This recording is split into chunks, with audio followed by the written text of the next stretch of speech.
all of the other world's languages.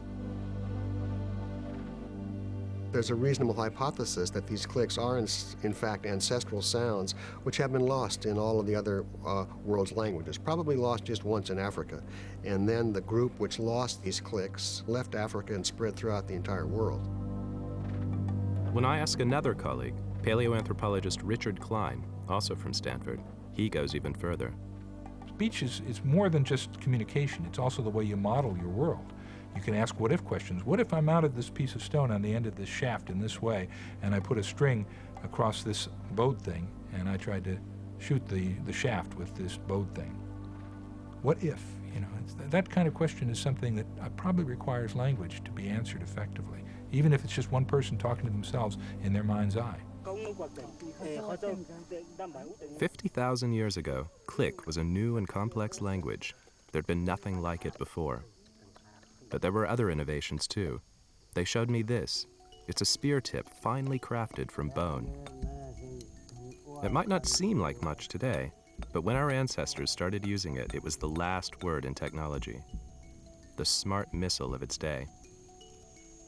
In every detectable archaeological respect, meaning the manufacture of art, the widespread use of materials like bone and ivory and shell, the burial of the dead with ceremony or with ritual. In every detectable archaeological respect, after 50,000 years ago, you see this burst of creativity. There's a big difference in behavior. The form is fixed and culture takes off.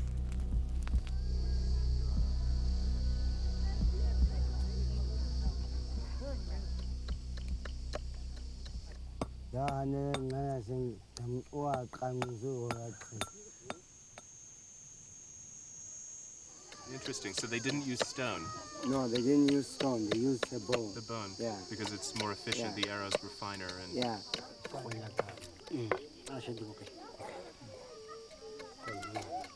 Toward me.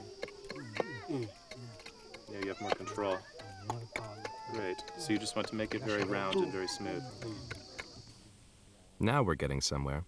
When they left Africa 50,000 years ago, the ancestors of these New Age people had state-of-the-art hunting technology and a brand new language to communicate ideas. Now, how far back can I pull it? You must be careful. Further? Ah,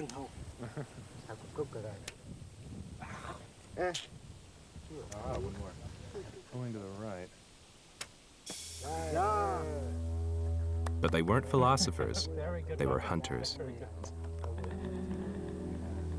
Next, the Bushmen showed me how these new skills were used. Like forensic detectives at the scene of a crime, the San Bushmen read clues left in the ground and get inside the mind of their prey. 50,000 years ago, this kind of thinking would have given them an immense advantage over their competitors, anyone who couldn't think like this. Piers Latranche has worked with the Bushmen for years. He's seen firsthand the best trackers in the world. If you look on the edge of the track over here, it's got a very, very sharp edge. Yeah. And that's basically their main thing, working, saying, okay, the age of the track. And then they'll take another And how sign. precise can they be? I mean, to within hours? Yeah. Wow. Yeah. These are the prints of a wildebeest. Now we're on its trail. A lion will wander across hoof prints without a second thought. If it can't see the animal, hear it, or smell it, it simply doesn't exist.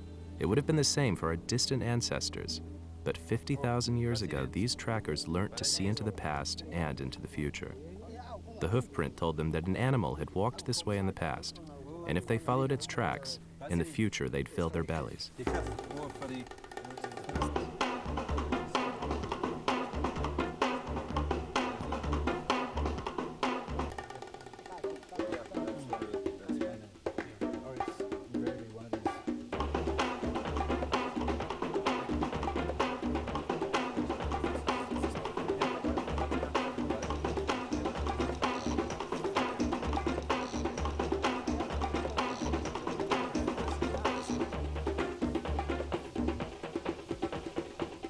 According to Merritt Rulin, hunting was only the beginning of the advances made possible by language. Language is basically responsible for all human behavior, whatever it is, and these new hunting methods and the exquisite hunting methods that these people have clearly reflects advanced language. The advanced language is what allows people to do all of this extraordinarily complicated and complex, kinds of activities. Its language lets us do an enormous number of different things, and hunting is just one of them. Back on the trail, the tracks lead us to the prey. If you look over there, Spetsy he's lying under the tree there. Okay, yeah. You just see his tail swishing. So what he's doing is he's checking to see where the wind is blowing. The wind is away. Okay. Okay, so what are they doing now? So this is what they would be their typical stalking pose, actually, sort of start dropping down, try and lower their profile on the ground. The Bushmen are keeping a low profile, but unfortunately they never stood a chance. The two great white hangers-on yakking behind them blew it. There you go. That's So they probably figure one of that those- it's not even worth trying to No, get close. once you've been busted, you've been busted. Yeah. It's not going to be worth it. The element of surprise is gone. Yeah. Is there a parallel between what I'm watching and the skills our ancestors developed 50,000 years ago? I asked Piers. Oh, absolutely. If you take it just on a basis of natural selection in its purest form, you look at every animal around, it's going to be the survival of the fittest. And to me, you can use the same analogy for mankind. If you didn't have the brains, sorry, you were left behind. 50,000 years ago, our ancestors experienced a quantum leap in thinking. But this doesn't tell me why they left. Were they driven out? Did they develop a newfound curiosity? I'm told the answer may lie 800 miles south of here, on the South African coast.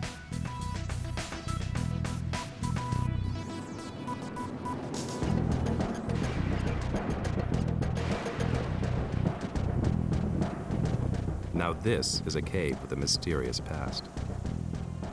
Long before the quantum leap, this natural shelter was a home for humans. Then they suddenly vanished. Why?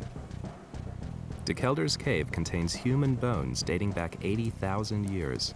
What were these early occupants like?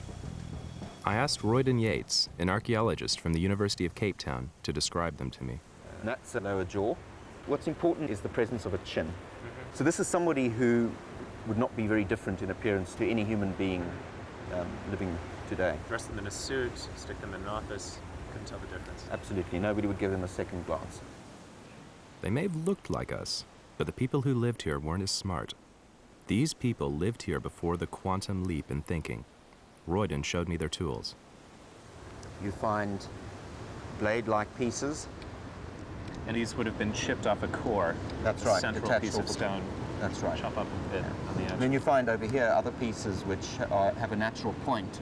Now, better developed examples such as this could be used as a tip to a spear. And these would be hafted onto some sort of stick. Yeah. Yeah. They are very crude. If I gave you a block of quartz and a hammerstone, I'd challenge you to True. produce a flake formed like that. He's right. I can't make a stone tool, but I'll live with it. The point is that the people who lived here hadn't thought of using materials like bone. These are the kinds of simple stone tools that humans had been making for hundreds of thousands of years. But when did they disappear? The dating that we have shows that Middle Stone Age people were not in this shelter after 50,000 years ago. Something clearly happened there then. Something clearly happened there.